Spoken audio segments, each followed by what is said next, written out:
এই আউল বাউল কে যখন জেলখানে আবদ্ধ করা হইল, কিছু বামপন্থী যারা আছে বুদ্ধিজীবী, তারা রাস্তায় এনেছে বাউলকে ছাড়তে হবে। আরে বাউলকে কেন ছাড়তে হবে?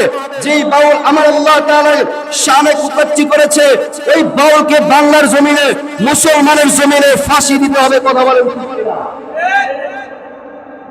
একমাত্র উপায়, যখন বাউলকে ফাঁসি দেওয়া হবে, আর যখন ফাঁসি দেওয়া হবে তখনই হবে তার উপযুক্ত শাস্তি। কথা বলেন। আর যারা বুদ্ধিজীবী বামপন্থী রাস্তায় নামবে, যেখানে নামবে তৌহিদি জনতা তাদেরকে প্রতিহত করবে। কথা বলেন। মানিকগঞ্জের মুসলমান, মানিকগঞ্জের তৌহিদি জনতা এটা দেখাই দিছে। কিছু মানুষ নামছিল আবুল সরকারের মুক্তির দাবিতে, আবুল সরকারকে ছাড়ানোর দাবিতে। আল্লাহ রাব্বুল আলামিন কিছু তৌহিদি জনতা এমন ভাবে প্রস্তুত করে দিয়েছেন যে তাদেরকে জুতা পিটা করা হয়েছে।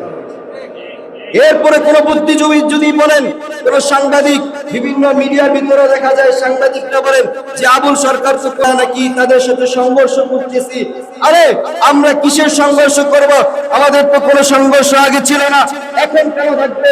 এখন এই জন্য আমাদের সংঘর্ষ আমাদের আল্লাহ রাব্বুল আলামিনের ইজ্জতে কথা বলেছে। কথা বলেন। আমরা মুসলমান ইমানদার হয়ে আল্লাহ তাআলার কুকর্তি নামে, আল্লাহর নামে এগুলা বলবে, আমরা মুসলমান সহ্য করতে পারি না। কথা বলেন ঠিক কিনা? দরকার হয় দেখবেন আমাদের এলাকাও কিছু সমাজের লোক আছে বামপন্থী বাউলপন্থী, তাদেরকে মসজিদে শুক্রবার দিনও দেখা যায় না, সাপ্তাহিক দিনও দেখা যায় না, ঈদের দিনও দেখা যায় না। কথা বলেন ঠিক কিনা? তারাই দেখবেন মিম্বার থেকে নামার পর দোকানে, চার দোকানে, এই দোকানে ওই দোকানে বসে, আরে হুজুরকে এটা কেন বলা লাগবে? এটা আমার দায়িত্ব।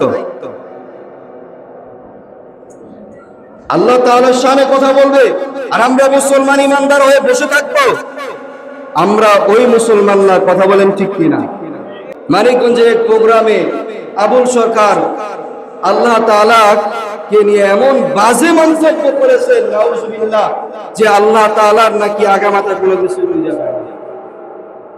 কথাটা আরো বিশ্রী, আমি আপনাদেরকে বোঝানোর জন্য বললাম।